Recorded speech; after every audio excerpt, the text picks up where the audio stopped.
दोस्तों, आज के समय में हर व्यक्ति अपने जीवन को बेहतर बनाने के लिए बहुत सारा पैसा कमाना चाहता है। पैसा आएगा तो सुविधाएं आएंगी, पैसा आएगा तो जीवन में आराम आएगा, पैसा आएगा तो जीवन में सुकून आएगा। हर व्यक्ति कुछ न कुछ जमा करने की लालसा में जीवन को जिए जा रहा है। लेकिन हर व्यक्ति के जीवन में एक ऐसा समय ज़रूर आता है जब वो ये सोचने पर मजबूर हो जाता है कि क्या लोभ लालच और पैसा कमाने की लालसा में गुजारा गया जीवन जीवन है।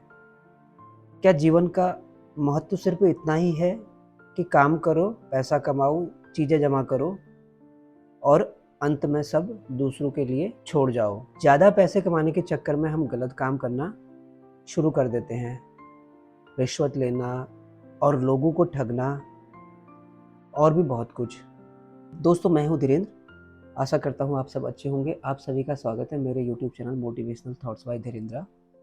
आज की इस मोटिवेशनल कहानी के जरिए मैं आपको जीवन के सही महत्व के बारे में बताऊंगा। मैं आपको उन चीज़ों के बारे में बताऊंगा जो जीवन को बेहतर बनाती हैं। इस कहानी के जरिए आप जानेंगे कि जीवन में हमें क्या और कितना करना चाहिए ताकि हम एक सुकून भरा जीवन जी पाएं।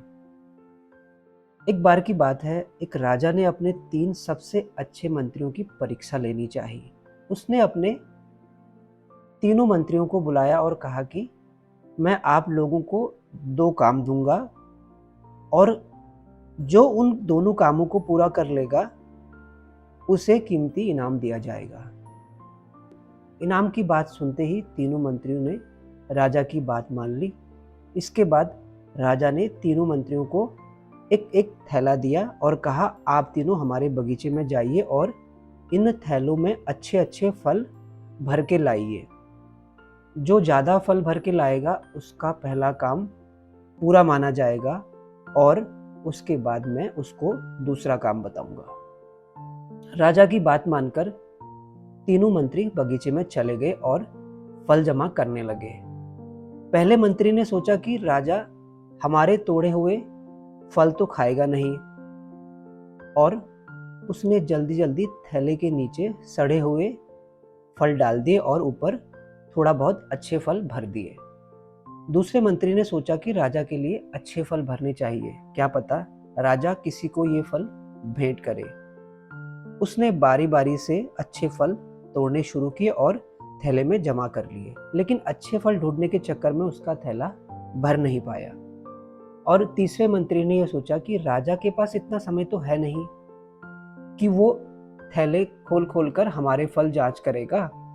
उसने इधर उधर से घास फूस जमा कर ली और थैले में भर दी, साथ ही ऊपर 2-4 अच्छे फल डाल दिए। घास फूस की वजह से उसका थैला पूरा भर गया। अगली सुबह वो तीनों राजा के दरबार में पहुंचे। राजा ने तीनों के थैले बाहर से देखे, अंदर क्या है उसने पूछा भी नहीं। अब राजा ने दूसरा काम देते हुए बोला, आप सभी को 15 दिनों के लिए दूर जेल में बंद किया जाएगा। वो 15 दिन आपको इन फल के सहारे निकालने हैं और जो सही सलामत आएगा वो ये परीक्षा में उत्तीर्ण माना जाएगा। तीनों को अलग अलग जेल में रखा गया। जेल के अंदर थोड़ा पीने के पानी के अलावा कुछ नहीं था। खाने के लिए उनके पास थैले में भरे उनके फल ही थे। पहला मंत्री, जिसने ऊपर से अच्छे फल भरे थे और नीचे से सड़े, वह कुछ दिन तक अच्छे फल खाता रहा और आराम से दिन निकालता गया। लेकिन बाद में जब उसे सड़े फल खाने पड़े तो वह बीमार हो गया। दूसरा मंत्री, जिसके थैले में अच्छे और कम फल थे, वो थोड़ा थोड़ा करके फल खाता गया। उसने सही सलामत अपने दिन निकाल लिए। तीसरा मंत्री, जिसके पास कुछ ही अच्छे फल थे और बाकी घास फूस थी, वो कुछ दिन तक जिंदा रहा और भूख की वजह से मर गया। 15 दिन के बाद अपने सैनिकों के साथ राजा वापस आया।